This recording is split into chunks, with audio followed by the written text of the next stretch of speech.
सभी को मेरा प्रणाम। जैसा कि हम जानते हैं, आईयूपीएच एक अंतर्राष्ट्रीय मानवतावादी संगठन है जो विश्व स्तर पर होम्योपैथिक आंदोलनों और कार्यकर्ता को बढ़ावा देता है ताकि सभी चिकित्सकों और सामान्य जनता को एक ही मंच पर लाया जा सके। मैं doctor Swapnil, international forum for promoting homeopathy द्वारा आयोजित इस 906वें दिन दैनिक हिंदी वेबिनार श्रृंखला में आप सभी डॉक्टर्स का स्वागत करता हूं। आज का वेबिनार शुरू करने से पहले हम सभी 1 मिनट का मौन रखेंगे। धन्यवाद सभी का। हमारे आज के मेहमान और वक्ता हैं doctor Irfan Ahmed sir. Doctor Irfan Ahmed sir, जो कि एक एमडी होम्योपैथ हैं, वर्तमान में आरडीकेएच मेडिकल कॉलेज और हॉस्पिटल मोतीहारी में सामुदायिक चिकित्सा विभाग के एसोसिएट प्रोफेसर के पद पर कार्यरत हैं। इन्हें क्लिनिकल प्रैक्टिस का लगभग 12 वर्षों का अनुभव है। ये बिहार के 2 स्थानों पर अपने क्लिनिक संचालित करते हैं, पटना और मोतिहारी, जहां जमील होम्यो क्लिनिक के नाम से वे रोगियों का होम्योपैथिक उपचार प्रदान कर रहे हैं। मैं सर से अनुरोध करता हूं कि वो अपना व्याख्यान प्रारंभ करें और अपने ज्ञान और अनुभव को हमारे साथ साझा करें। Over to you sir. Thanks बहुत बहुत शुक्रिया इंट्रोडक्शन के लिए। और मैं शुक्रिया अदा करता हूँ सानी सर का, जिन्होंने मुझे मौका दिया आईएफपीएच के प्लेटफॉर्म पे अपनी बात रखने का और लोगों से जुड़ने का। आज का जैसा कि टॉपिक आप लोगों को पता है, पीका एंड इट्स होम्योपैथिक मैनेजमेंट, पीका और इसका होम्योपैथिक प्रबंधन के विषय पे मैं अपनी बात रखूंगा और अपनी एक्सपीरियंस को शेयर करूंगा। तो सबसे पहले हम जानते हैं पीका कहते किसको हैं, ये वर्ड आया कहाँ से है और इसका मतलब क्या होता है। पीका शब्द लैटिन वर्ड है जिसका अर्थ होता है मैगपाई। मैगपाई एक बर्ड, एक चिड़िया का नाम है, जिसको यूरेशियन मैगपाई के नाम से भी जाना जाता है। यह चिड़िया एक्चुअली अनयूजुअल ऑब्जेक्ट्स खाने के लिए जानी जाती है। यह किसी भी प्रकार की अनयूजुअल ऑब्जेक्ट्स जो है वो खाती है, जिसके कारण इसका नाम पिका रखा गया है। और भारत में इसका नाम कॉमन मैगपाई के नाम से जाना जाता है। इसको ब्लैक बर्ड मैगपाई के नाम से भी जाना जाता है। भारतीय उपमहाद्वीप में यह पाया जाता है और ये आपको क्रो फैमिली, क्रो प्रजाति से आती है। अब हम जानते हैं पिका है क्या। पिका एक प्रकार का ईटिंग डिसऑर्डर है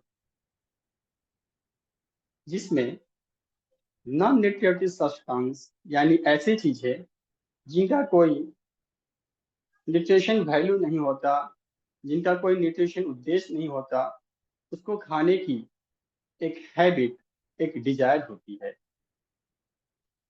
पिका एक ऐसी स्थिति है जहां एक व्यक्ति अनिवार्य रूप से ऐसी चीजों को खाता है जो कि भोजन योग्य नहीं है, जिसका कोई न्यूट्रिटिव वैल्यू नहीं है, जिसका कोई पोषण उद्देश्य नहीं है, फिर भी वो ना चाहते हुए भी अनिवार्य रूप से खाने के लिए बाध्य हो जाता है। तो पीका एक प्रकार का बाध्यकारी प्रक्रिया भी है। यह कॉम्पल्सिव होता है, बाध्यकारी होता है, यानी कि सब्जेक्ट यानी सफरर ना चाह कर भी वो ऐसी चीजों को खाने के लिए बाध्य होता है जो कि अनयूजुअल है, नॉन न्यूट्रिटिव है, फिर भी अपने आप को रोक नहीं पाता।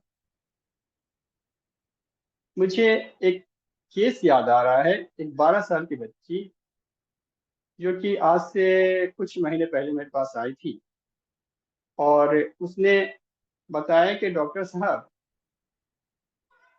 मुझे चॉप खाने की हैबिट है और मैं ये जानती हूँ कि यह मैं गलत कर रही हूँ, जो खा रही हूँ वो नुकसानदेह है, इसका कोई न्यूट्रिशन वैल्यू नहीं है, ये खाने योग्य नहीं है, फिर भी मैं खाती हूँ।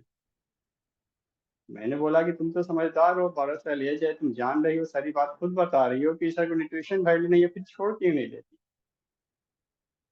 उसने बताया कि डॉक्टर साहब, मैं चाह करके इस हैबिट से बच नहीं पाती, अपने आप को रोक नहीं पाती हूँ। अंदर से एक ऐसी डिजायर होती है जिसको करने के लिए मैं बाध्य हो जाती हूँ। उसने एग्जाम्पल के तौर पे यह भी बताया कि जिस प्रकार किसी नशा करने वाले को अगर वो नशा का सामान उसको ना मिले, यदि कोई शराबी है उसको शराब ना मिले, तो जिस तरह से उसके अंदर बेचैनी होती है, उसी प्रकार की एक तरह की बेचैनी उठती है अगर मैं वो सामान जिसके प्रति मेरी डिजायर हो रही है खाने के लिए, अगर मैं वो ना खा पाऊँ। तो इससे ये पता चला कि ये एक बाध्यकारी प्रक्रिया, कंपल्सिव डिसऑर्डर। इसमें पेशेंट या सफरर वो जानता है कि जो मैं कर रहा हूँ या कर रही हूँ वो सही नहीं है, जो मैं खा रही हूँ उससे कोई वैल्यू नहीं है, उससे कोई न्यूट्रिशन प्राप्त नहीं होगा, बल्कि कहीं ना कहीं हमारे बॉडी को, हमारे शरीर को नुकसान पहुंचाएगा। फिर भी ना चाहते हुए भी वह उस चीज को खाने के लिए बाध्य होती। टीका एक प्रकार से उस हैबिट को ही कह सकते हैं जो कि परसिस्टेंट हो, एट लीस्ट 1 मंथ के लिए। यानी ऐसी प्रक्रिया जो कम से कम 1 मंथ हो और लगातार हो, परसिस्टेंट हो, तभी वो टीका कहलाएगा। यदि कोई बच्चा या ऐसा व्यक्ति जो मेंटली डिस्टर्ब है, कोई ऐसी चीजें जो कि नॉन न्यूट्रिटिव है, अगर माउथ में लेता है, कभी कभार ही लेता है, क्योंकि बच्चों में यह हैबिट होती है किसी भी सामान को माउथ में लेने की, चबाने की, तो अगर वो बच्चा या उस अफरद कभी कभार ये ऐसा हरकत करता है, तो इसको टीका का नाम नहीं दिया जा सकता। टीका के लिए यह आवश्यक है कि जो हैबिट उसकी है, जो डिजायर हो, वो परसिस्टेंट है और कम से कम एटलीस्ट 1 मंथ तक के लिए हो, तभी यह टीका कहा जा सकता है। तो टीका के लिए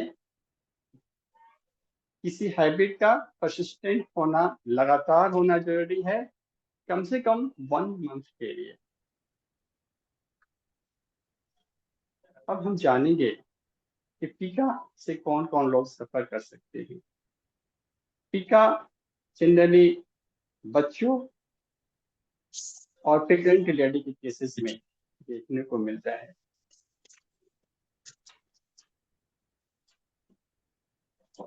और टीका ऐसे लोगों में भी होता है जो मेंटली रिटायर्ड होते हैं, या ऐसे बच्चे जो नेग्लेक्टेड हैं, जो अपने पेरेंट्स से अलग रहते हैं, यानी नेग्लेक्टेड चाइल्ड के अंदर भी यह हैबिट डेवलप करती है। एक रिसर्च के मुताबिक टीका ग्लोबल इंसिडेंस है और इसका रेशियो जो एक समान नहीं है, लेकिन कुछ रिसर्चर्स ऐसा मुताबिक कहते हैं कि बच्चों में 10 से 32% इंसिडेंस रेशियो है 1 से 6 साल के एज के बच्चों में। ग्लोबली ये देखा गया है कि 1 ईयर से 6 ईयर तक के बच्चों में 10 to 32% इंसिडेंस केस पाई जाती है। वहीं प्रेग्नेंट लेडी में अगर बात करें तो इंडिया के कुछ पार्ट्स में यह परसेंटेज 74% के अप्रॉक्स है। यानी प्रेग्नेंट लेडी में यह ज्यादा देखने को मिलती है और उसके बाद बच्चों में ये केसेस देखने को मिलते हैं। साथ ही साथ जो मेंटली रिटायर्ड हैं, ऑटिज्म के शिकार हैं, उनके केसेस में, या इंटेलेक्चुअल डिसेबिलिटी से गुजर रहे हैं, कुछ मानसिक स्वास्थ्य परेशानियों से गुजर रहे हैं, उन लोगों में भी यह डिसऑर्डर विकसित होने के चांसेस रहते हैं। या कोई संवेदी मुद्दे हैं, सेंसरी इशू है, जो संवेदी विकार या असामान्यताएं जो व्यक्तियों के संवेदी उत्तेजनाओं को समझने में और प्रतिक्रिया करने के तरीकों को प्रभावित करती है, पिका के विकास में योगदान करती है। साथ ही साथ कुछ सांस्कृतिक या फैमिली प्रैक्टिस में भी यह केसेस देखने को मिलता है। कुछ सांस्कृतिक या पारिवारिक प्रथाएं हैं जिसमें मिट्टी या चौक जैसी गैर खाद्य पदार्थों का सेवन शामिल है। कुछ व्यक्तियों में पिका के विकास को यह प्रभावित करती है। कल्चर कुछ जगह पे ऐसी होती है जहाँ पे मिट्टी खाने की हैबिट होती है। कुछ प्रथाएं हैं इसके लिए जहाँ पे औरतें मिट्टी खाने के लिए या कुछ ऐसी चीज खाने के लिए उनको उस मान्यताएं पर आधारित होती है। साथ ही साथ कुछ साइकोलॉजिकल फैक्टर भी होते हैं जो पिका को डेवलप करते हैं। अगर कोई मेंटल स्ट्रेस में है, चिंता है या कोई भावनात्मक संकट से गुजर रहा है, उस स्थिति से निपटने के लिए वो पिका व्यवहार की ओर अग्रसर होता है। पिका व्यवहार की शुरुआत रख रखाव में मेंटल स्ट्रेस या मेंटल प्रॉब्लम या मेंटल रिटायर्ड व्यक्ति ज्यादा प्रभावित होती है।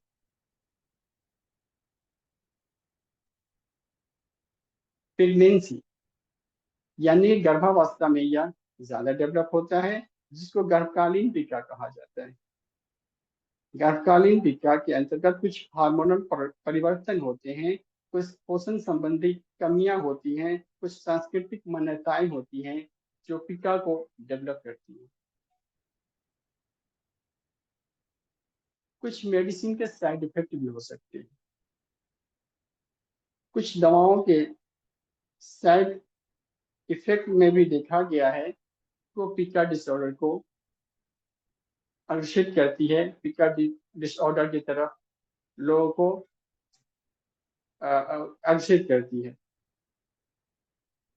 पिका के कारण क्या हैं? तो एक्चुअली इसके एग्जैक्ट कारण अभी तक अननोन है, लेकिन ऐसा माना गया है कि जब शरीर में कुछ मिनरल्स या की कमी होती है, जैसे आयरन, जिंक, कैल्शियम, तो बॉडी हमारा उस चीज की पूर्ति के लिए गैर खाद्य पदार्थों को लेने के लिए प्रेषित करता है, जिसकी भरपाई करने के परिणाम स्वरूप यह हैबिट डेवलप होती है।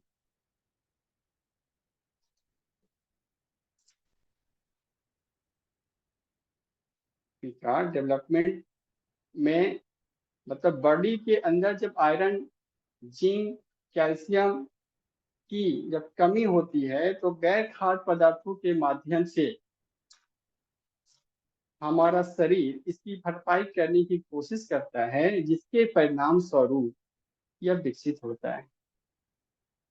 पिका में एक्चुअली लोग लेते क्या है?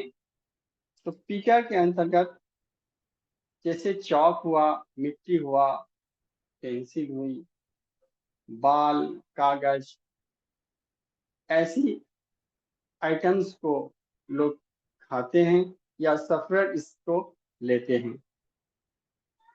पिका का सिम्टम अगर हम देखें, इसके लक्षण के बारे में बात करें, तो ऐसे पेशेंट में जो उनका चेहरा जो फेस दिखता है वो पीलापन होता है, उनके चेहरे पे स्किन में पीलापन दिखता है, पैलर होता है, न्यूट्रिशन डिफिशियंसी होती है, न्यूट्रिशन की कमी होती है, गैस्ट्रो इंटेस्टाइनल प्रॉब्लम हो सकता है, जैसे पेट दर्द होना, उल्टी होना, भूख की कमी होना, कॉन्स्टिपेशन, वर्म डिसऑर्डर, ये सब पिका से ग्रसित लोगों में देखने को मिलती है। और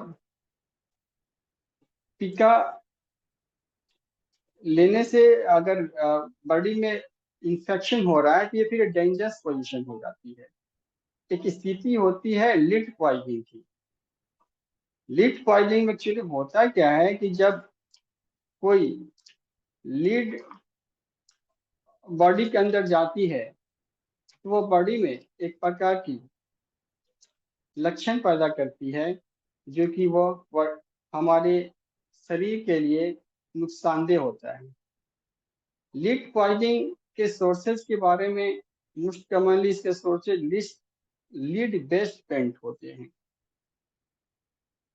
यानी पुरान जो लीड बेस्ड पेंट होते हैं वो पुराने होने पर आसानी से फट जाते हैं, और जब यह फटता है तो शीशे के रूप में हवा में सूक्ष्म कणों को छोड़ता है, और इस प्रकार यह फूड, वाटर इत्यादि को दूषित करता है। और यदि कोई व्यक्ति या बच्चा इस कॉन्टामिनेटेड फूड या वाटर को लेता है तो इससे उसके अंदर लीड पॉइजनिंग होने का डर रहता है। लीड पॉइजनिंग से बच्चों में पेट दर्द, loss of appetite, learning difficulty, delay development, behavioural problem इत्यादि देखने को मिलता है। और बड़ों में एब्डोमिनल पेन, कॉन्स्टिपेशन, हेडेक, हाथ पैरों में सुनपन या झिंझनी जिसको कहते हैं, मसल्स वीकनेस इत्यादि देखने को मिलता है। यही कारण रहा है कि संयुक्त राज्य अमेरिका में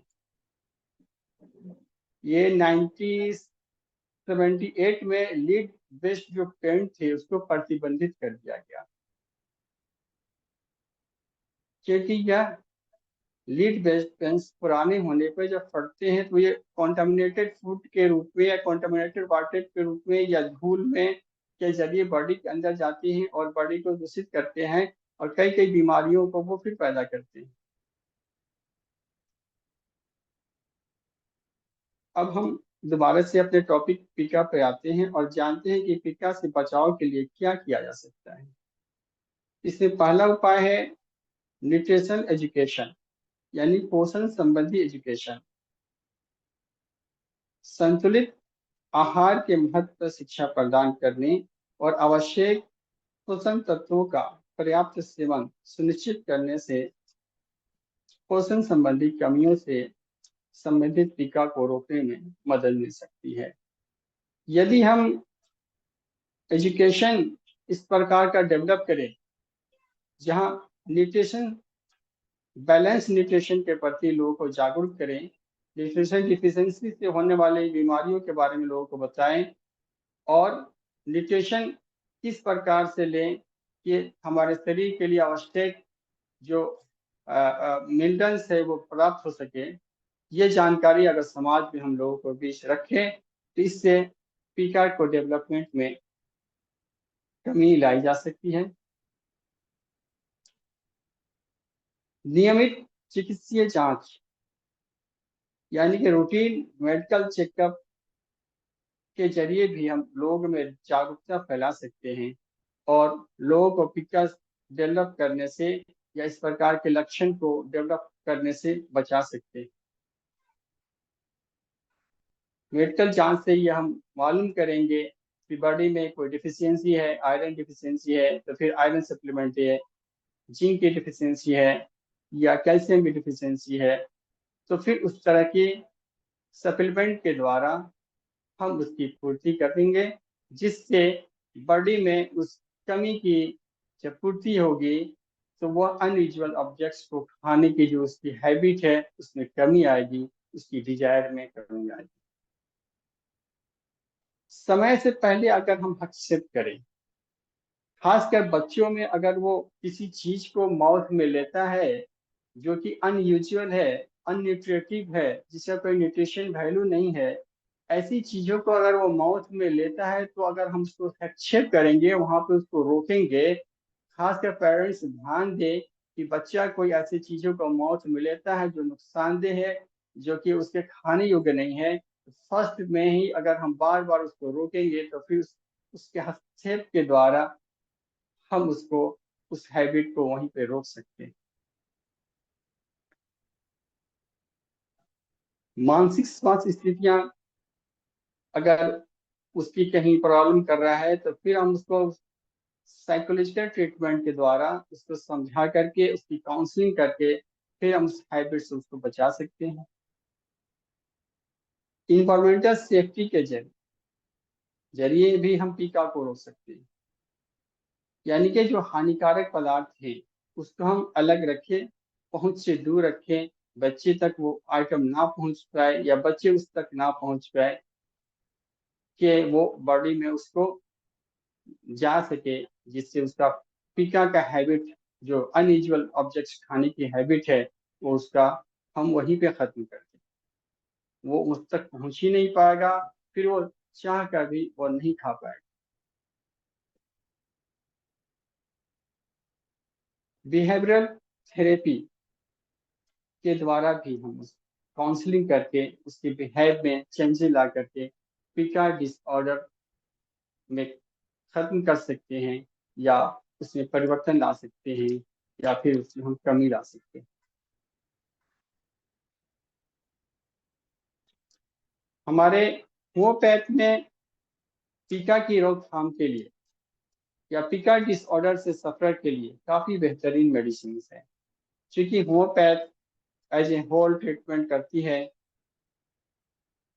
हम होम्योपैथ में इंडिविजुअलाइजेशन के बेसिस पे पेशेंट के present past totality of symptom के बेस पे दवा का सिलेक्शन करते हैं कि ज़्यादा बेहतर है और ये ज़्यादा इफेक्टिव होती है। तो चूंकि होम्योपैथ फिजिकली, मेंटली हर प्रकार के सिम्टम्स को कवर करती है, तो ये पीका के डेवलपमेंट में और उसके रोकथाम में इस दवा का सिलेक्शन करके अगर हम दें तो इस डिसऑर्डर से, इस हैबिट से उसकी हम बचाव कर सकते हैं। अगर हम होम्योपैथ रिपर्टरी में देखें तो इस तरह से 20 मेडिसिन आते हैं जो कि पिका रूब्रिक को कवर करती है। जेनेटिक्स चैप्टर में फूड एंड ड्रिंक अगर हम इसमें देखते हैं तो लाइन, स्लेट, पेंसिल, अर्थ, शॉक, डिजायर में इस प्रकार कम से कम 20 मेडिसिन हैं, जिसमें एलुमिना, एलुमेन, एसिड नाइट्रिक, नेट्रोम्योर, कैल्किरिया कार, नक्स भूमिका, कैल्किरिया फॉस, कई सारे मेडिसिन हैं। इनका नंबर करीब करीब 20।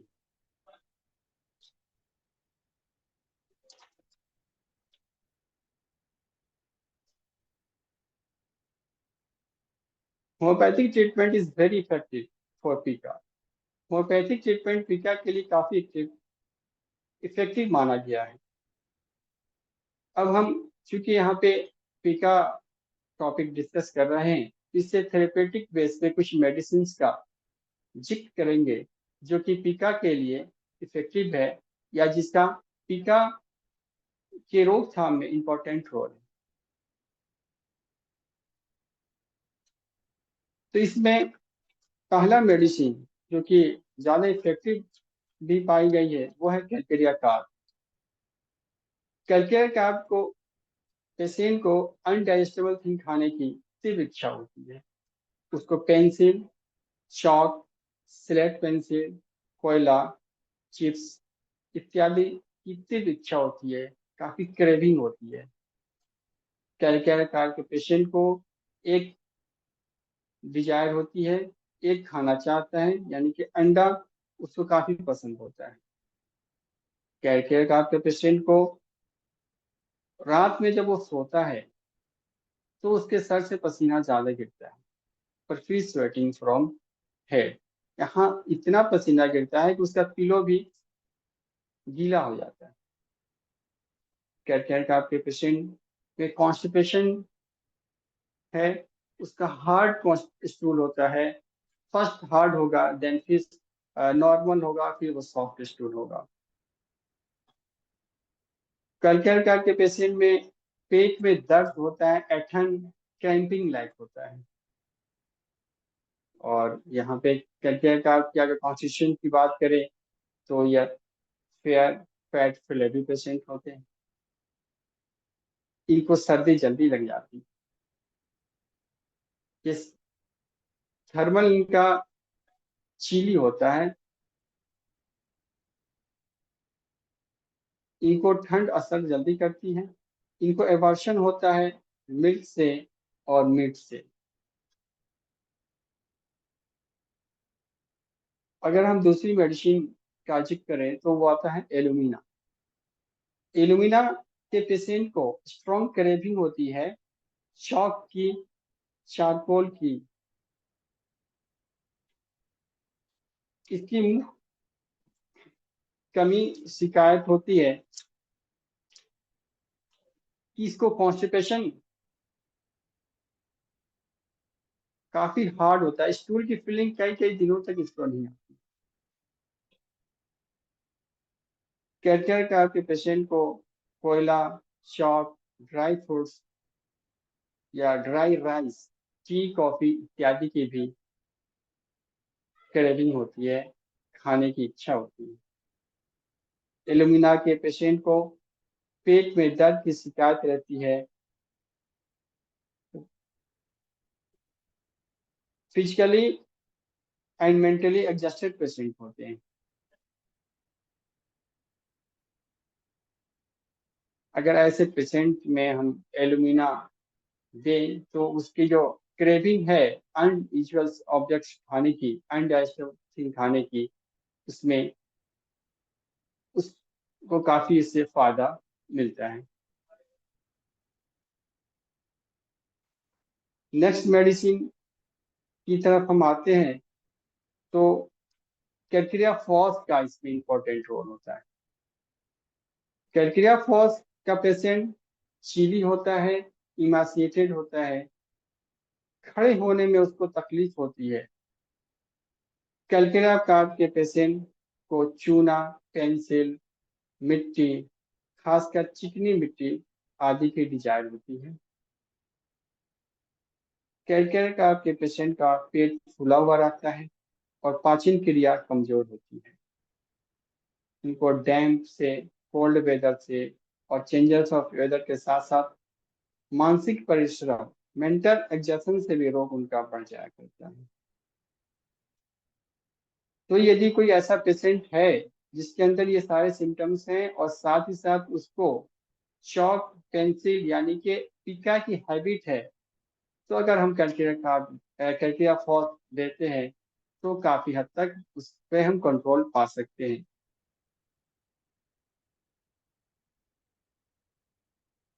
नेक्स्ट मेडिसिन की अगर हम बात करें तो वो नेट्रोम्योर। नेट्रोम्योर के पेशेंट को, जैसा कि सभी जानते हैं, सॉल्ट की क्रेविंग होती है। उनका फेस वाइली होता है। ये हॉट पेशेंट होते हैं। कॉन्सोलेशन से इनका रोग बढ़ता है और भोजन को पचने में काफी समय लगता है ऐसे पेशेंट को।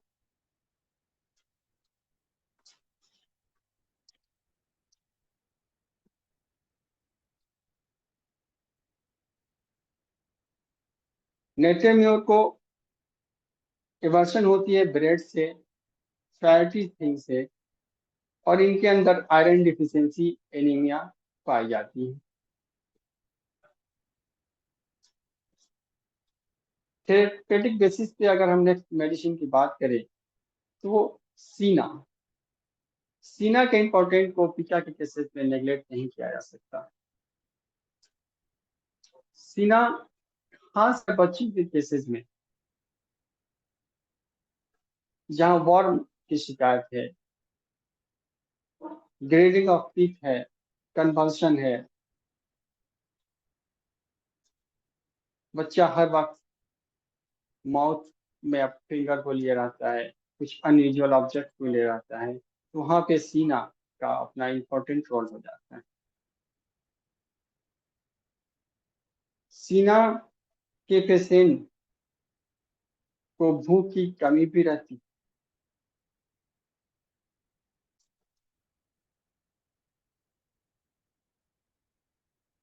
इस प्रकार सीना का इम्पोर्टेंट बच्चों के केसेस में जहाँ पिका का अगर शिकायत मिल रहा है तो वो काफी इंपॉर्टेंट रोल अदा करता है।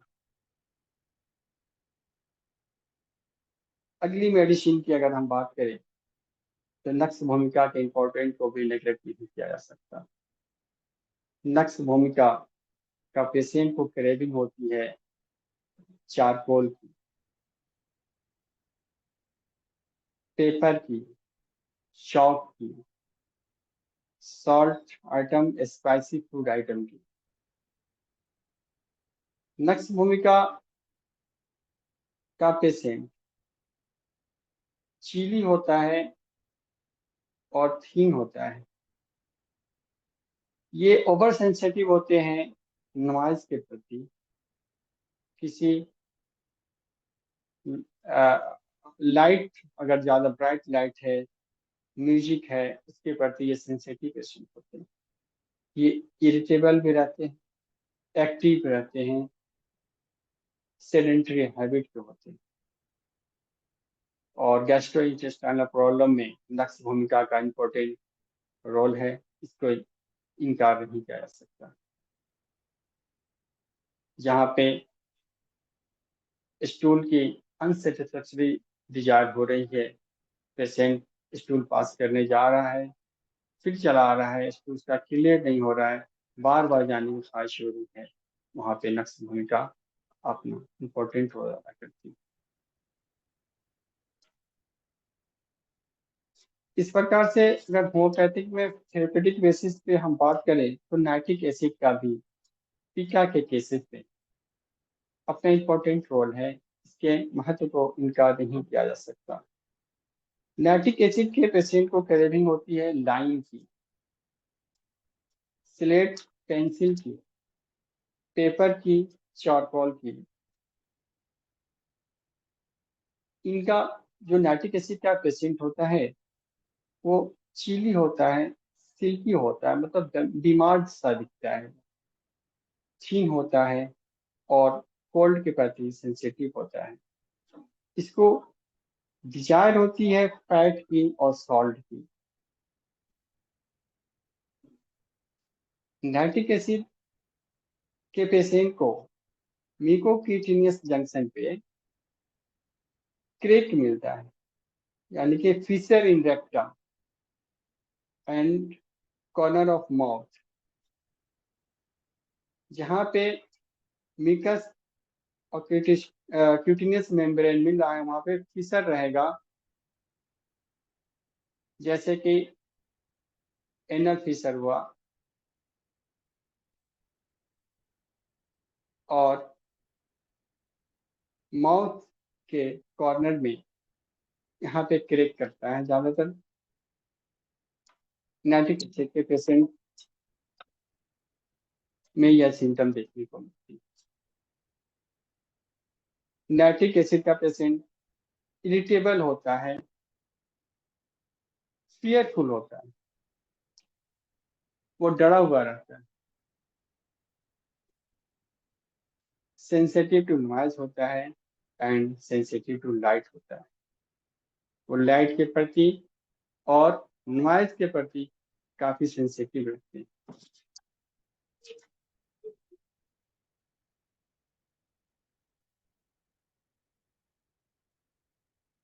ये तो हो गया थेरेपेटिक्स बेसिस पे कुछ ऐसे मेडिसिन, कुछ इंपॉर्टेंट मेडिसिन। मेडिसिन तो होम्योपैथी काफी है जो पीका सिम्टम्स को कवर करते हैं, लेकिन ये कुछ ज्यादा यूज होने वाले, फ्रिक्वेंटली यूज होने वाले मेडिसिन है जिनका इस्तेमाल पीका के केसेस में देखा गया है। पीका के पेशेंट की अगर हम कुछ सिम्टम्स और लें तो उसमें उनके अंदर इंटेस्टाइनल ऑब्स्ट्रक्शन का केस भी देखने को मिला है, वर्म का इन्फेक्शन भी देखने को मिलता है, मेंटल हेल्थ रिलेटेड कुछ कंडीशन भी डेवलप कर जाता है।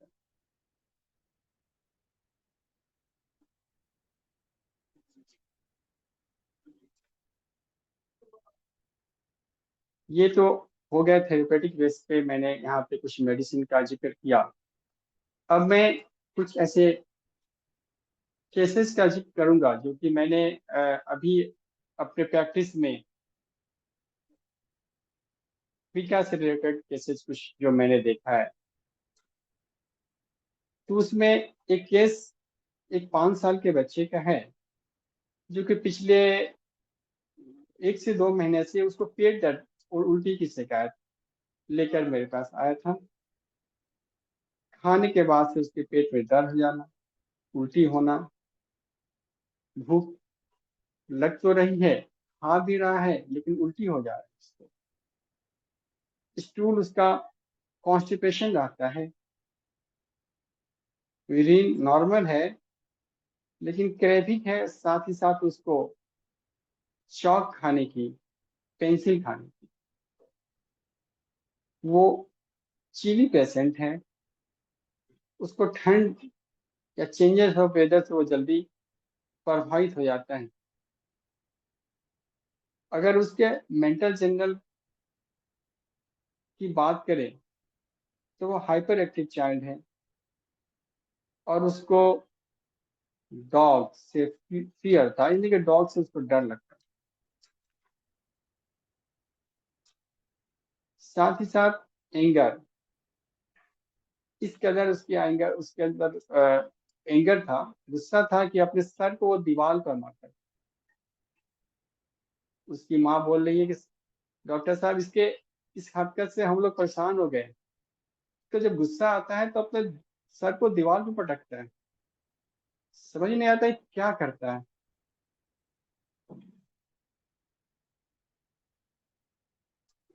फिजिकल में अगर उसका मैंने सिम्टम लिया तो उसमें वोमिटिंग के साथ साथ नौसिया भी था, नींद की कमी भी थी। फैमिली हिस्ट्री में उसके मैंने ट्यूबरकुलोसिस पाया। जब मैंने केस का रिपोर्टाइजेशन किया तो इसमें mind fear dog, mind irritability मिला, माइंड ट्रेवलिंग डिजायर मिला, उसको घूमने की ख्वाहिश होती थी। वो अक्सर घूमता रहता था, और घूमने के लिए अपनी माँ को, फादर को कहता कि मुझे घुमाओ, मुझे बाहर ले जाओ, मुझे कहीं घूमने जाना है। वो एक जगह रहना नहीं चाहता। Mind striking himself, knocking his head against the wall, दीवार पे अपने सर को पटकना। स्टोमच अगर हम ले रहे हैं तो इसमें वोमिटिंग मिल रहा है आफ्टर ईटिंग, स्लीप डिस्टर्ब है उसका। जनरलिटीज में उसको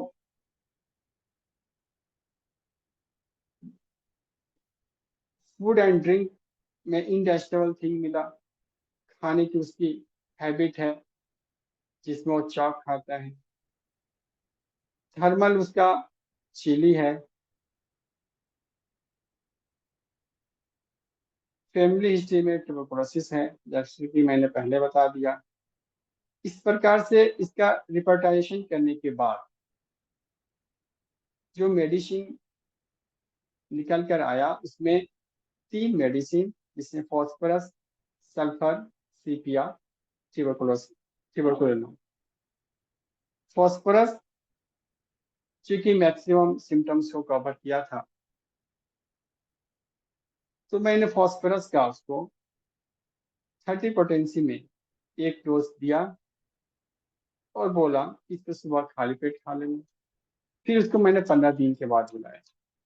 15 दिन के बाद दोबारा जब वो मेरे पास आता है तो उसकी जो वोमिटिंग की टेंडेंसी थी, जो उसकी नौसिया टेंडेंसी थी, और जो कॉन्स्टिपेशन था, उसमें काफी हद तक सुधार था। लेकिन क्रेविंग जो उसको अनडाइजेस्टेबल थिंग की थी, जो चॉक पेंसिल खाने की हैबिट थी, वो अभी भी थी, लेकिन पहले से कम थी। मैंने उसको पुनः फॉस्फोरस का एक डोज दिया, और फिर 15 दिन के बाद उसको मिलने को बुलाया। नेक्स्ट 15 दिन के बाद आता है तो उसकी जो अनडाइजेस्टेबल खाने की हैबिट थी वो सिर्फ खत्म ही नहीं हुई थी, बल्कि उससे उसको एबॉर्शन भी अब हो गया था। वो कोई भी चीज ऐसी माउथ में लेता कि वो कोशिश भी नहीं कर रहा था, मतलब उसकी जो हैबिट थी अनडाइजेस्टेबल थिंग खाने की वो खत्म हो गई थी। तो ये होम्योपैथिक का रोल इस केसेस में, पीका केसेस में इम्पोर्टेंट क्या है, इस केसेस से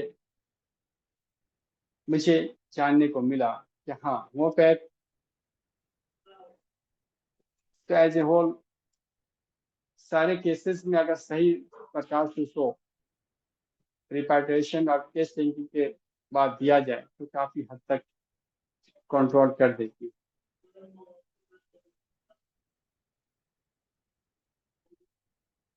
एक नेक्स्ट केस लेते हैं, ये कि कॉन्स्टिपेशन से रिलेटेड।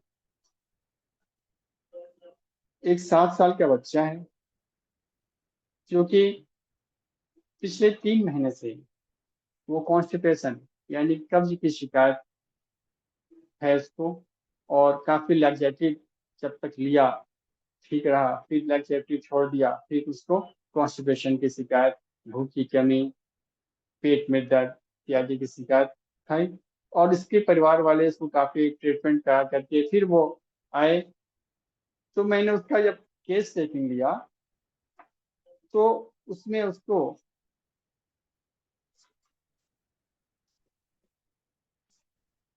यहाँ पे मैं उसका केस को रिप्रेजेंटेशन का मैं कुछ यहाँ पे पॉइंट वाइज मैं जिक्र कर दूं। तो फियर इन डार्क था उसको, अंधेरे में उसको डर लगता था। स्टूल उसका कॉन्स्टिपेशन रहता था। डिजायर थी उसको एक की, और स्वेटिंग उसको होती थी काफी ज्यादा। वो पेट के बल लेटना पसंद करता था। कोल्ड के प्रति वो सेंसिटिव था। कोल्ड एयर से, ठंडी हवा से उसकी परेशानी बढ़ जाती थी। थर्मल उसका चीली। और उसने बचपन में लेट वॉकिंग किया, यानी देर से चलना शुरू किया। माइस्मेटिक उसका सोरा है। केस का रिकॉर्डेशन करने के बाद जो मेडिसिन हमें प्राप्त हुआ वो calcarea carb. Calcarea carb 30 potency में मैंने उसको दिया, और वही 15 दिन के बाद पुनः उसको मैंने बुलाया। 15 दिन में पेशेंट के सिम्टम्स में काफी सुधार देखने को मिला। उसके कॉन्स्टिपेशन में सुधार देखने को मिला। उसके स्वेटिंग जो होती थी उसके सर से, उसमें काफी हद तक कमी हो चुकी थी। अनडाइजेस्टेबल थिंग जो खाने की हैबिट थी वो लगभग कम हो चुकी थी, लेकिन अभी भी उसके अंदर वो डिजायर बनी रहती थी। क्योंकि कैल्केरिया का डीप एक्टिंग मेडिसिन है, सो मैंने उसका फिर रिपीटेशन ना करके मैंने यहाँ पे फाइटम दिया, और उसको फिर 1 सप्ताह के बाद बुलाया। 1 सप्ताह के बाद ना आकर वो करीब 15 से 20 दिन बाद आया मेरे पास। तो उसने बताया कि उसके सारे जो सिम्टम्स में काफी हद तक रिकवरी हो चुकी थी। उसकी भूख भी सही हो चुकी थी। कॉन्स्टिपेशन में भी काफी सुधार हो चुका था। और जो पीका हैबिट थी उसकी, यानी अनडाइजेस्टेबल थिंग खाने की जो हैबिट थी, वो काफी हद तक जा चुकी थी। इस प्रकार इस केसेस से मुझे यह भी जानने को मिला कि कैल्केरिया का मेडिसिन का पीका के केसेस में क्या इम्पोर्टेंट है।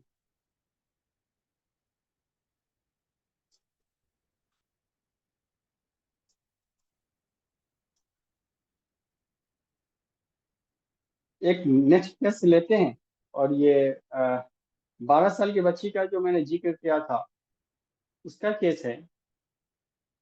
और ये खासकर पिका से रिलेटेड है। ये पिका हैबिट को लेकर के ही मेरे पास आई थी।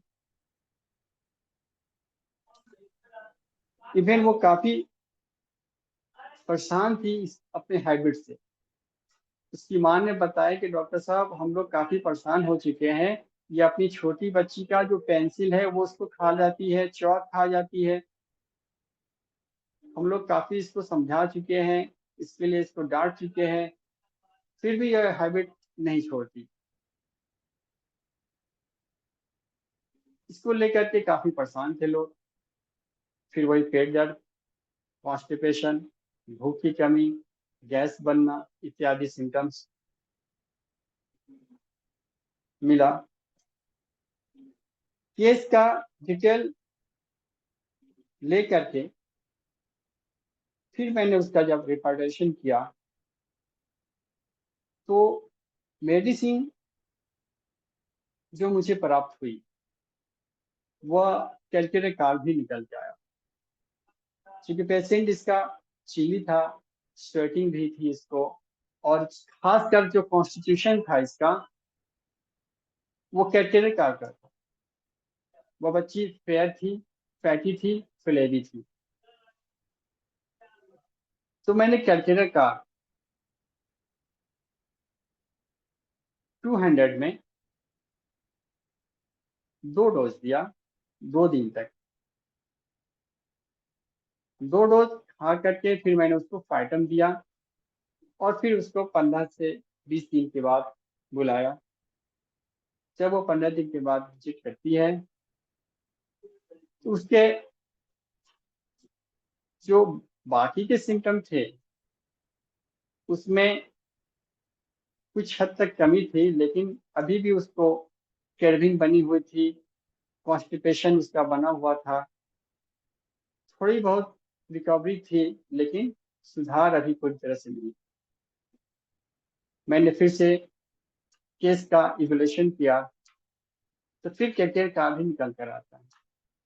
फिर मैंने कैटेर कार्ड को 1 m पोटेंसी में दिया और उसको 15 से 20 दिन के बाद फिर दोबारा बुलाया।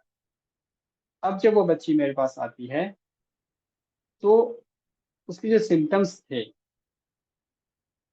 वो काफी हद तक जा चुके थे। इवन उसने बताया कि डॉक्टर साहब मुझे तो अब ऐसी चीजों को देख करके वर्षन होता है। जो उसकी पीका हैबिट थी वो तो पूरी तरह से जा चुकी थी, साथ ही साथ उसकी जो कॉन्स्टिपेशन थे, उसकी जो स्वेटिंग की प्रॉब्लम थी, उसकी जो भूख की प्रॉब्लम थी, इसमें भी काफी हद तक सुधार थे।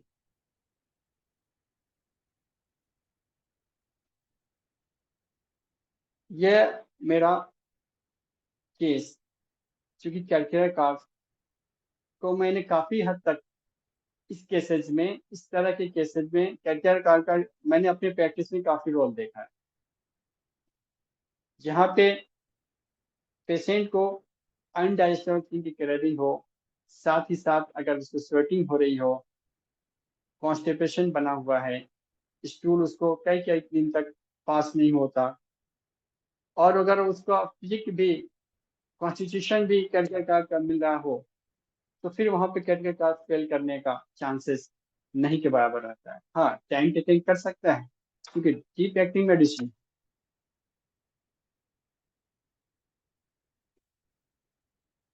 तो कैलकुलर कार्ड का इम्पोर्टेंट रोल मैंने देखा है अपनी प्रैक्टिस के अंदर टीका केसेस में। टीका से रिलेटेड मेरे ये कुछ केसेस थे, और अपनी प्रैक्टिस का जो मैंने इम्पोर्टेंट जो मेडिसिन देखा है उसका मैंने यहाँ पे जिक्र किया है। अब मैं अपनी बातों को यहाँ विराम दूंगा, और जो टाइम बचा है उसमें कुछ किसी को पूछना हो तो बोल सकते हैं। सानी सर हैं यहाँ पे, और सानी सर से मैं चाहूंगा कुछ अपनी बात रखें। टीका का बहुत अच्छा जानकारी दे रहे थे इरफान जी। धन्यवाद सर, बहुत शुक्रिया, आपने मौका आप दिया मुझे। हाँ, बहुत बढ़िया प्रेजेंटेशन था आपका। मैं बहुत ध्यान से सुन रहा था। दोनों केस जो आपने बताया अच्छा, ये दोनों केस तो बच्चे में आपने दिखलाया ना? जी सर, हाँ और एक 12 की बच्ची का था। जी जी। हाँ। और एक बाकी 6। कुछ केसेस जो है आजकल के मॉडर्न जगह में, जहाँ अर्बन इलाका में, मेट्रोपॉलिटन सिटी में बच्चे लोग रहते हैं, अपार्टमेंट में रहते हैं, वहाँ पर आप हम लोग एक मैं अनुभव बता रहा हूँ कि बच्चे कैसे पिका की ओर आकर्षित होते हैं। और जी जी। वहाँ पर तो उनको कोई वातावरण नहीं मिलता है, ना मट्टी खाने का, ना कुछ खाने का। तो वो क्या करते हैं कि दीवार को चाटते रहते हैं। जी जी जी हाँ, तो सर। दीवार को चाटते हैं। तो एक तो लोगों को ये एक अनुभव ये मिला। दूसरा एक और मैंने देखा कि कुछ बच्चे और जो होते हैं वो अब कहते हैं कि चूंकि उनको सिखाया गया, पेरेंटल जो गाइडेंस है, उसके कारण अब लोगों के दिमाग में है, नहीं नहीं ये खाने की चीज नहीं, ये नहीं खाएंगे। तो ये जी नहीं खाने की चीज को लेकर के भी कोई एक दिमाग में बैठ जाता है। लेकिन भीतर में जो डिजायर है, इच्छा है, वो तो खत्म नहीं होता है ना? तो जी इसको सर। कैसे पूरा होता है? तो आप देखिएगा, उसका अल्टरनेटिव है ना, हम लोग कहते हैं अपने भाषा में सोंधा चीज, जी। है ना, सोंधा चीज। तो कहता है कि समझ। हाँ, सोंधा सोंधा चीज जो है, तो वो खाते हैं। जैसे भूंजा है, तो भूंजा में कभी कभी बहुत सारा टेस्ट जो है सो आपको टीका का टेस्ट आता है। क्या कहा जी, खास मिट्टी करके का चने, खास करके कैंट चने के। का भूंजा, या मटर का भूंजा, ये सब जो है तो टेस्ट में, टेस्ट वाइज है, लोग उसके लिए खाते भी हैं। कुछ महिलाएं जी आती हैं और उनको कहती हैं कि बरसात के मौसम में जो मट्टी से बरसात का जो पानी गिरता है सूखे हुए मट्टी पर, जी और उसका जो सुगंध आता है, उनको सुगंध बोलती हैं। तो हम लोग को तो अच्छा नहीं लगता है, लेकिन उनको उसका बड़ा आनंद होता है। उसको बोलती हैं कि वो सुगंध मुझे बहुत अच्छा लगता है। अब चूंकि ये जी मेंटल मेंटल ट्रेनिंग हो चुका है कि नहीं खाना है, तो उसको तो नहीं खा रहे हैं। लेकिन उसके दूसरे रूप में अल्टरनेटिव ये है। एक चीज मैं बताना चाहूंगा इरफान जी, कि इस जी केस सर। में ये जो साइकोलॉजिकल पैटर्न, जी जी। टीका का जो साइकोलॉजिकल पैटर्न है, जिसमें कि मेंटल सप्रेशंस का बहुत बड़ा रोल है। मेंटल सप्रेशन, जी जी। रिबेलियन चाइल्ड बच्चे, कुछ रिबेलियन बच्चे होते हैं। रिबेलियन मतलब कि विद्रोही टाइप के बच्चे, जो माता हम्म। पिता उसको काफी अपने कंट्रोल में रखना चाहते हैं, डोमिनेट करना चाहते हैं। तो उन्हें अपना जी विद्रोह करने के लिए अब उनको कहते हैं ये खाओ, तो जस्ट अपोजिट करेंगे, है ना, एकदम उल्टा जी करेंगे। और उल्टा करने के क्रम में क्या करते हैं, वो ये खाओ तो नहीं खाएंगे, जो नहीं खाना है उसको खाना शुरू कर देते हैं। और उसी में एक मिट्टी का भी लत लग जाता है। कुर्जी होली जी। फैमिली हॉस्पिटल में मैं एक पेशेंट देख रहा था। अब उस बच्चे को उसके पिताजी ला लेकर के आए, कहा कि ये सर घर का जितना कागज है सब खा जाता है ना, कागज खा जाता है। अब ये कागज का रूब्रिक्स तो नहीं है, लेकिन कागज भी तो इनडाइजेस्टेबल थिंग है ना। तो ओके जी जी। इसलिए इसका जो रूब्रिक्स है, जनरलाइज्ड रूब्रिक्स है, एक सेपरेट रूब्रिक्स भी है, कोल्ड डिजायर करके है, अर्थ डिजायर करके है, पेंसिल सब का भी है, लेकिन कागज का नहीं है ना। तो इसको हम लोग इनडाइजेस्टेबल थिंग्स के अंदर में यस लेकर सर। के, और वो स्पेसिफिक और कोई चीज नहीं खाता था, मट्टी उट्टी कुछ नहीं खाता था। उसने खाली ये था। और काफी था। मैंने जब उसका अध्ययन किया, इस केस का केस टेकिंग किया, जी तो जी। केस टेकिंग में मुझे लगा कि इसके पेरेंट्स जो है इसको काफी कंट्रोल में रखते हैं। अच्छा, आप देखिएगा, फीका ईटिंग में आपको कार्सिनोसिन नहीं है। यहाँ हम्म। एक्सेसिव पेरेंटल कंट्रोल का हिस्ट्री आता है, जी डोमिनेशंस जी। का। तो ये एलिमेंट्स डोमिनेशन। फ्रॉम डोमिनेशंस, है ना। अब चूंकि लक्षण कुछ भी हो, लेकिन डोमिनेशंस के कारण उसके अंदर में एक जो बदलाव आ रहा है, वह बदलाव जो है सो बहुत इंपॉर्टेंट हुआ। मैंने उस केस में कार्सिनोसिन सिलेक्ट किया था। अच्छा। कार्सिनोसिन मैंने सिलेक्ट किया था। और कार्सिनोसिन जो है तो मैं तो 50 मिलीसिमल पोटेंशियल में मैं दवा देता हूँ। तो 0/3 में मैंने उसको ट्रांसमिट किया था। मैं तो बाल से लगा के रख देता हूँ। जी तो जी। उसका पहले महीने में कोई खास असर नहीं आया, दूसरे महीने में कोई खास असर नहीं आया। लेकिन बाद में चल करके धीरे धीरे धीरे धीरे हमने देखा कि उसमें उसका नफरत उसको शुरू हो गया है। है ना। और उसके बाद में कुछ समय के बाद में वो खत्म हो गया। तो ये तो बच्चे के केस में बहुत ज्यादा कॉमन है, लेकिन प्रेग्नेंट लेडीज में भी ये बहुत मिलता है, जी जी। प्रेग्नेंट लेडी में। और हम्म, बोलेगा जो, और खास करके प्रेगनेंसी के समय में आपका जो डिजायर एंड अवर्सन्स जो है सो फ्लक्चुएट कर जाता है प्रेगनेंसी के समय में। जब आप उस समय में जो खाना चाहते हैं वो एक अलग तरह का चीज स्पेसिफिक होता है, लेकिन वो डिजायर एंड अवर्सन्स का अगर आप मेंटल साइकोलॉजी लें तो उसके न्यूट्रिशनल इम्बैलेंस को वहां पर दिखलाई पड़ेगा। जिस महिलाओं जी में आपको मिट्टी खाने की इच्छा होती है, उसमें आप देखिएगा कि मैक्सिमम केसेस में आपको कैल्केरिया ग्रुप के पेशेंट्स नजर आएंगे, है ना, कैल्केरिया ग्रुप के। जी, और मैं इसलिए बिल्कुल। हाँ, जैसे दूध का जला हुआ दूध खाना चाहते हैं, दूध को जमा, लोग है ना, कुछ लोग दूध को जला करके खाते हैं, उसका टेस्ट बदल जाता है, लेकिन वो दूध का जला हुआ दूध को भी खाना चाहते हैं, जिससे कि उसमें कोयले का टेस्ट आ जाए। इस तरह का जो चेंज्ड बिहेवियर है, हम लोग को बिहेवियर अल्टरनेटिव बिहेवियर, क्योंकि जब जैसे जैसे सभ्यता का विकास होगा तो मट्टी खाने वाले बच्चे नहीं मिलेंगे, है ना, जी मिट्टी खाने वाले बच्चे नहीं मिलेंगे, चौक पेंसिल खाने वाले बच्चे नहीं मिलेंगे। और कोयला तो आज पर कल का खाना बनता ही नहीं है, तो गैस पर बनता है खाना, तो कोयला तो मिलेगा ही नहीं। तो इसलिए अब उसका बदलाव जो है, साइको ट्रांसफॉर्मेशनल चेंजेस जिसको कहते हैं, ये आपको नजर आता है। जी जी। एक इन गिविंग एलोपैथिक, देखिए तो इसमें क्या लिखा हुआ है doctor Irfan ji, chat box में। चैट बॉक्स में sir. In giving allopathic, sir इसमें is giving allopathic deworming tablet advisable in case of pica along with homeopathic giving I don't, supplement or biochemic along with constitutional medicine। जहाँ तक के अगर आपका constitutional medicine आ जाता है तो मैं तो कहूँगा कि इसमें देने का जरूरत नहीं होता है। हाँ, हाँ फिर वहाँ पे किसी और मेडिसिन का रोल की जरूरत हाँ, नहीं वो है। आपका जरूरत है ही नहीं, लेकिन किसी किसी केस में बायोकेमिक हम लोग देते हैं, जिसमें कि कैल्केरिया फॉस है, जिसमें कि अंडर न्यूट्रिशंस का बात आपको नजर आएगा, तो वहाँ पर इसका यूज किया जा सकता है। तो ये एक अच्छा एक्सपीरियंस है। और इरफान जी, आपने बहुत अच्छा प्रेजेंटेशन किया है।